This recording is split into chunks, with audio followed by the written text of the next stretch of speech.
Today, story time. So I thought to myself at the beginning of the last year is, let me become a CSGO trader. How can I do that, right? So how does CSGO trading work?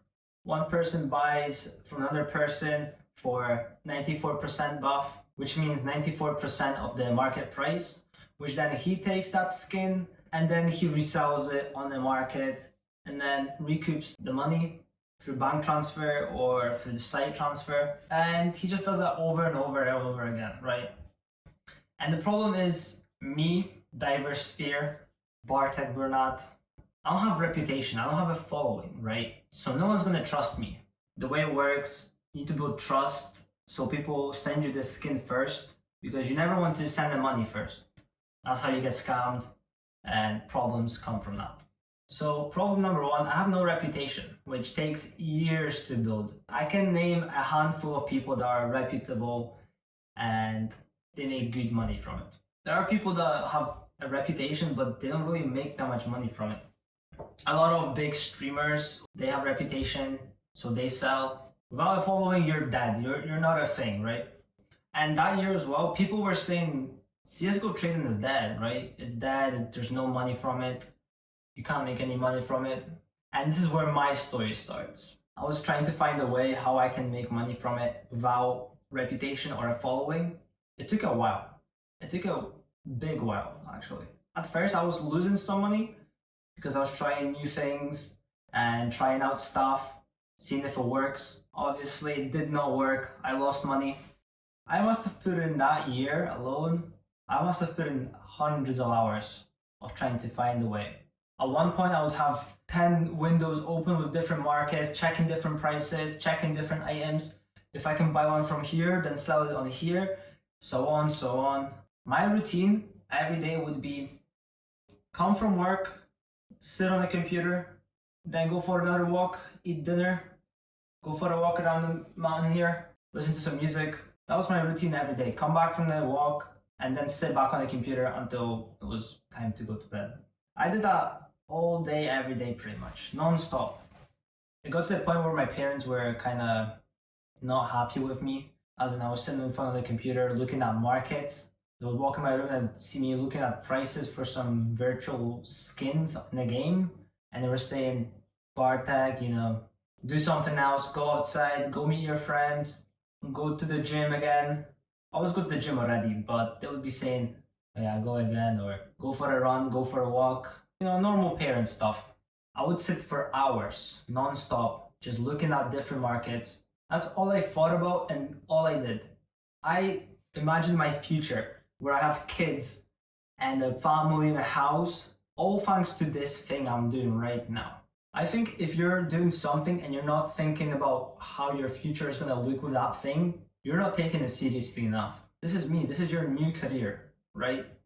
Because if you're not taking it that serious, or anything, it's not even about this thing I'm talking about right now, but anything in life, if you're not taking it as serious as I did with that particular thing, what's the point, right? What's the point? There are people in that niche are probably spending the same amount of time as you, or probably even more. And there's also people that have following, reputation. You need to put in so many hours for any results to happen, right? I read this in a book, and it talks about a guy hitting on a stone. He was making sculptures, right? And they said, the guy hits it 100 times, right?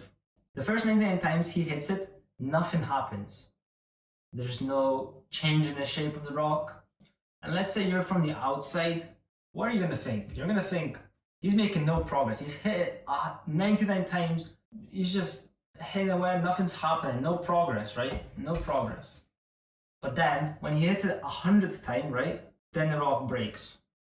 Now imagine if I listened to my parents or people around me that were saying, it's not gonna happen.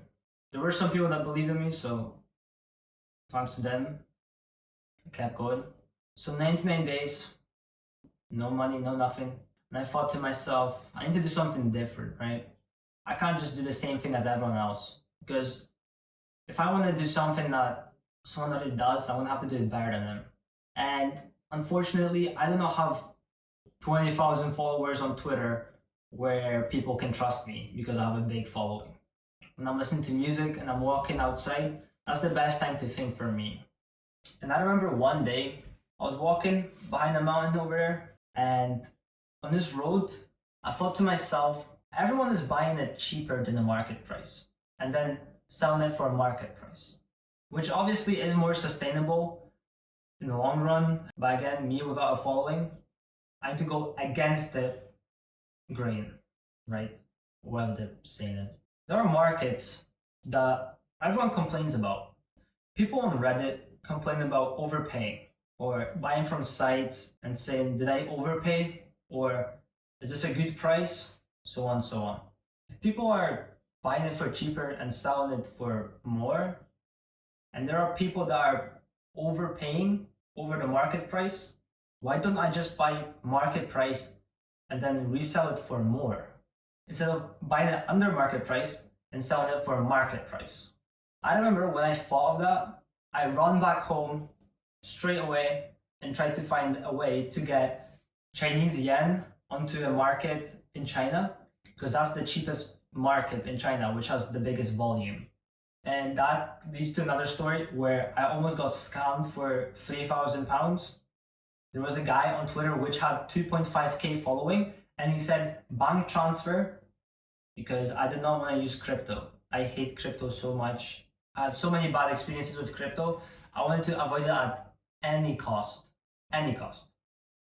So I messaged him. He seemed very sincere. And he said, yeah, we can do bank transfer. Which this guy just goes kamikaze, because if you do bank transfer scams, you can get tracked and you're fucked. I should have got scammed and I could have filed a lawsuit. So I almost got scammed for £3,000. And then I talked to another CSGO guy, CSGO Ra. Obviously, he wanted crypto, so I said, fine, I'll do crypto. Fuck it, just give me this buff balance so I can do what I want to do. So I sent him the crypto. Obviously, I lost £100 in fees because I love crypto. It's just the best thing that's ever happened. A couple hours later, or a day later, I get the buff balance. So I started looking on the skin pool market everyone knows in the CSGO scene, which is really safe. It's a really good site, I think. But I realized there's so many overpriced items. And if you look at the volume and the past sales, people are buying them, because this site is for people that just want to buy a skin and have no worries about getting scammed or peer-to-peer API scams or anything. They just want to go on the site and buy a skin and be done. That's why it's one of the biggest sites in the world. Even though it takes 12% cut under 600, 800 pounds, that's fucking mental. So I started looking at items. I wanted to go for high volume, cheaper items, right? I was looking at AK Redlines, agents, stuff that sells really quickly. They had a good profit margin, but again, the problem is the 12% fee, and it kind of cut into my profits. But I was selling them quick, so I started to make money, and I was very happy with it. And I thought to myself, this is my career now. This is what I'm gonna put on my gravestone as my job that I always did. I did that for a month or a couple weeks. All the people that sell stuff that are rich, it's usually not volume, but high ticket. So expensive items, for example, private jets or houses, stuff like that, right? Another thing is, over £800, you get into a territory where it's only 6% fees or 8% fees, right? So from 12, you go to 8. So I did one, I think, knife, and it sold, right? It sold, I was happy, I made good money. So I thought to myself, let me check my items. And I looked at it, and 95% of my items contributed to 5% of profit. Well, that one knife contributed to 95% of the profit, even though it was 5% of the sales. I went all in on the high ticket items. It turned out very well. Also, shout out to Neo CSGO. We've done almost 100k in trades. He's the real deal, man. He's the real deal. Anyways, back to what I was saying.